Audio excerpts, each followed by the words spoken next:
hardware is famously very hard, and often hardware founders feel that they need to raise a lot of capital just to get started, and then they have a chicken and egg, no pun intended, problem of investors sort of wanting to see some proof of concept or something, but they can't actually show that yet. How did you overcome that problem in the Sunfed journey of having to build something with hardware but not necessarily having a lot of capital to do that with? Yeah, you're right, the chicken and egg problem. And it's especially harder in an economy that's more capital starved. Yeah. If that's, yeah. So a little less now. Yeah, I think less than the blackbirds here. Woohoo! So essentially, the famous thing goes in Silicon Valley, you can walk up, meet investors at a coffee place, pitch them an idea, you can get investment for software or tech. With hardware, it's extremely difficult because you need a lot of capital up front to actually build prototypes because you're building, real hardware, and you don't know if it's going to work, right? And every time a prototype doesn't work, well, that's just money literally down the drain, essentially. You learn from it, but for the investor, it's a hard one. So yeah, it was very difficult in the beginning for me here back in 2015 as well. I kind of knew what I wanted to do, but I did not know if it was going to work. And I knew there was a lot of things we had to learn along the way. So my pitch wasn't very good. Essentially, I want to make meat out of plants. I don't know yet how I'm going to do that.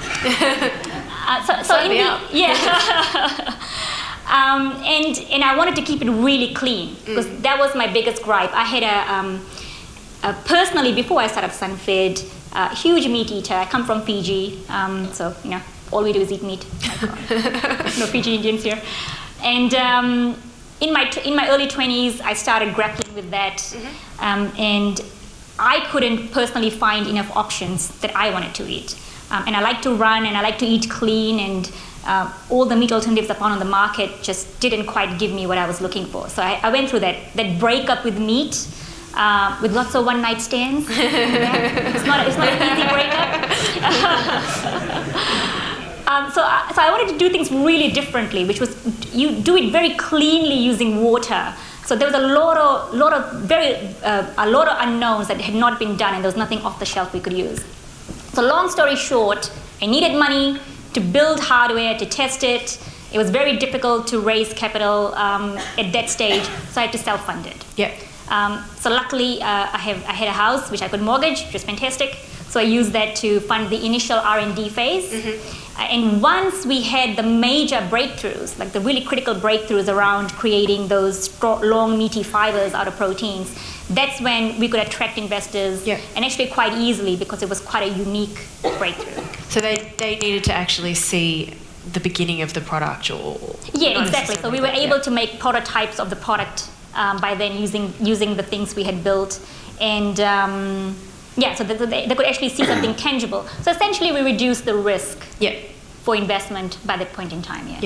So our top voted question here is, are you a vegetarian vegan? I think you've kind of answered that question, but maybe talk a little bit more about your journey to that decision, and how important is it, that you are vegan or vegetarian? Is everyone at Sunfed a vegan or a vegetarian? Oh, hell no. Otherwise, it wouldn't make a good product. I was going to say, most of my engineers eat meat. They've got a very good palate. I don't like labels. I like to eat very clean and healthy fuel that helps me be at my best, right? Because essentially, you have to think, once you come into entrepreneurship, you seriously have to think like an athlete, right? I mean, and in the beginning, when it's just you, if you don't perform well, everything halts. So you have to learn how to punch above your weight. And when you start having a team, again, you all sort of learn together. And so food becomes a really important thing. That's fuel.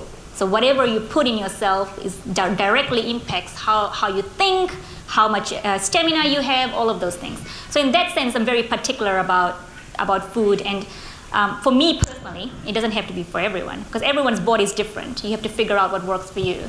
For me personally, I do very well on a high protein, fresh vegetable, salad, fruit diet. And so for me, that high protein is Sunfed. I eat that a lot. I essentially made something I wanted. you know? Yeah, so you're a first customer, yeah. Yeah, I essentially made something where I saw a really big gap and I couldn't quite find it. So I do Sunfed a lot with lots of fresh salads and fresh fruits and stuff, if that answers that question. I think so. Maybe a sort of a sideways step from that. Being a founder is really hard. It's a struggle, and it gets harder as you scale bigger. I mean, are there any other things other than diet and exercise that you have kind of adopted to help support you along the way? And what would your advice be, I guess, to other founders who feel like they're struggling? Yeah, a really good one is alcohol.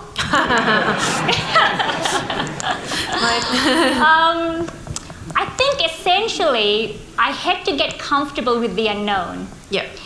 And many people don't realize how uncomfortable that is until you're thrown in it, you know? And I thought I would be comfortable with it, but I think it was a big awakening for me to understand that since I was born and through everything, schooling and all the way, even in working in corporates, I was a software engineer for a while, even working in all of those environments, you're just conditioned to be structured.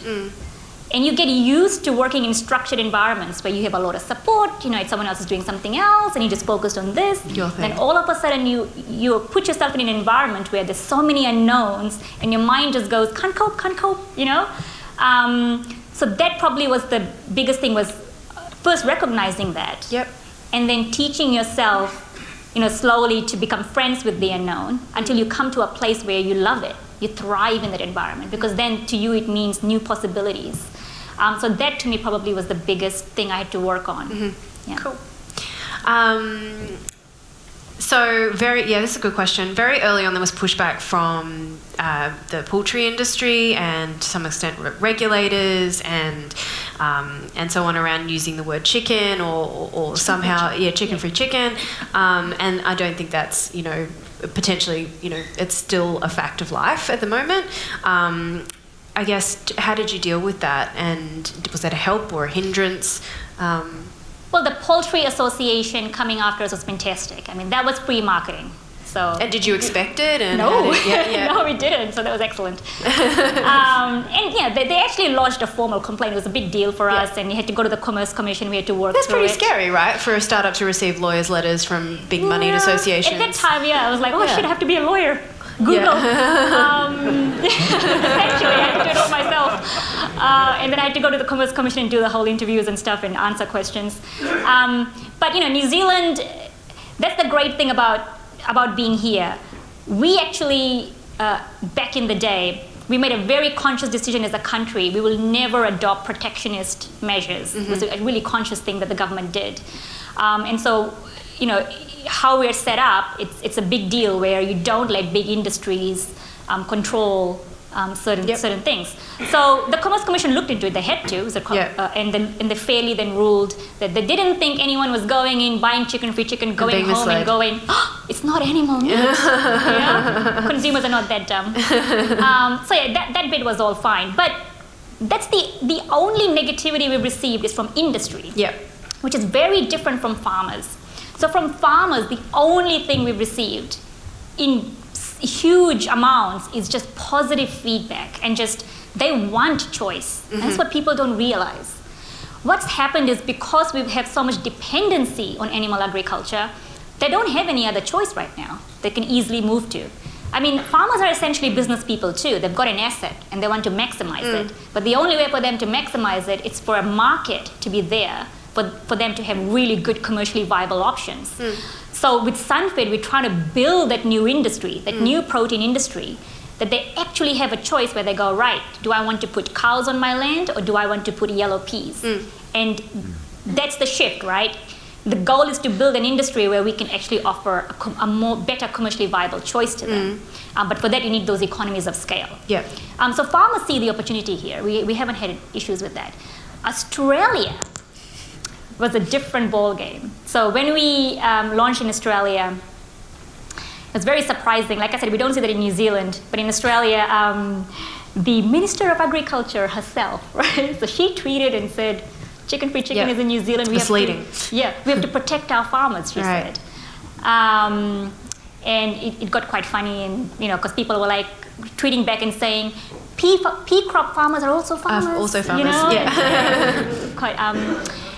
And some people said, please give peas a chance. You should read the Twitter thread, it was fantastic. But then again, the AFR picked that up, and again, we got free marketing. But it's turned into a big issue in the sense that she's been on a crusade with some other politicians, the Nationals, to change labeling now. So they are pushing really hard to change labeling against meat alternatives and dairy alternatives. And they've actually passed a motion last month. And there's a meeting now in Christchurch because an independent body controls the labeling as it should be. And it affects both New Zealand and Australia. It's the same food labeling. But she's flying over specially here to have a voice at that. So it's a pretty big thing. And in Australia, I've seen there's a lot more lobbying. The meat and dairy industry have a lot of power, and they have politicians on their side. So yeah, that's what's happening. So let's see what happens. Maybe we won't be able to call peanut butter. It's misleading. So what's in your hot dogs?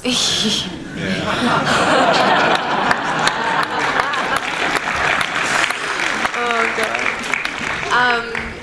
So large-scale horticulture can be pretty damaging as well. I guess, how are you thinking about the impact that large-scale yellow pea farming? Yeah, I mean, so it depends if it's regenerative or not, right? I mean, you can, so farmers know this with crop rotation. They can plant crops that deplete, and then they have to plant crops that re-energize. So they do these crop rotations. And yellow peas and pulses are used a lot just to reinvigorate the soil.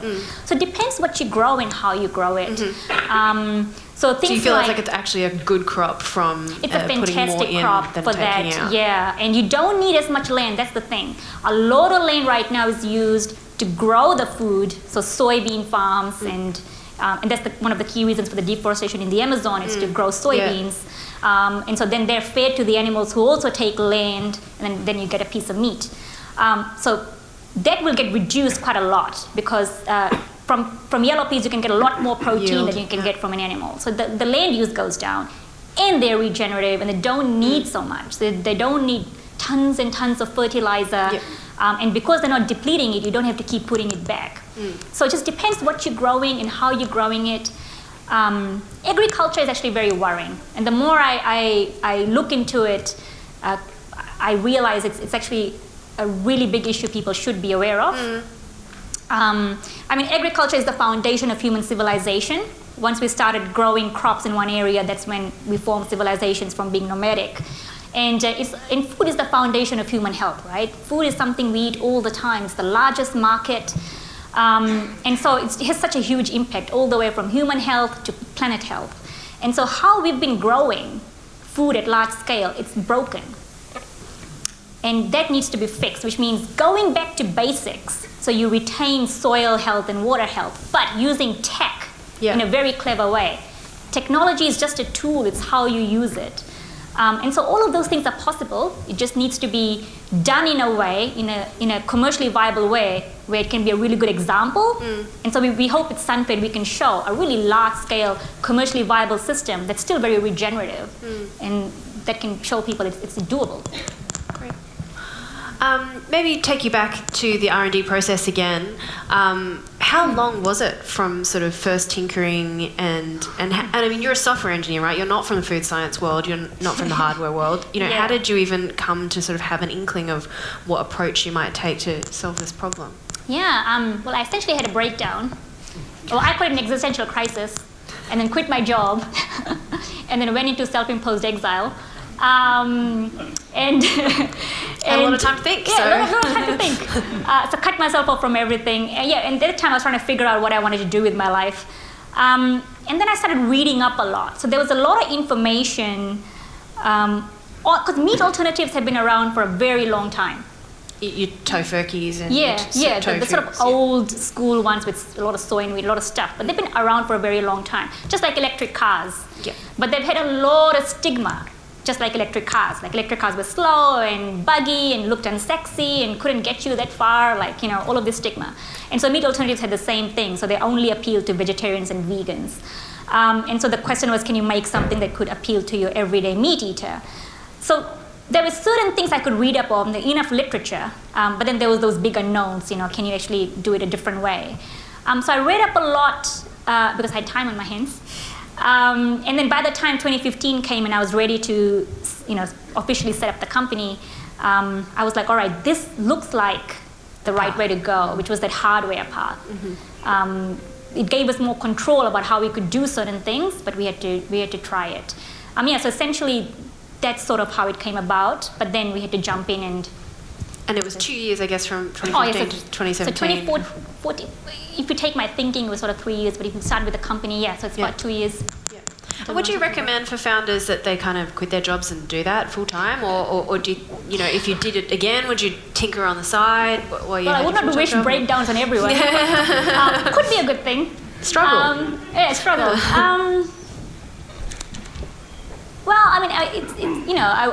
Everyone has their own unique genius in them and their own skill set, and they'll know, where they want to sink their teeth in or be. But I think the best thing you can do is just take a little bit of time to first appreciate that it's a brief life, and it's your time, and it's your energy. And if you become conscious of where you want to put it, and then from there onwards, it's your call, but just becoming conscious of that.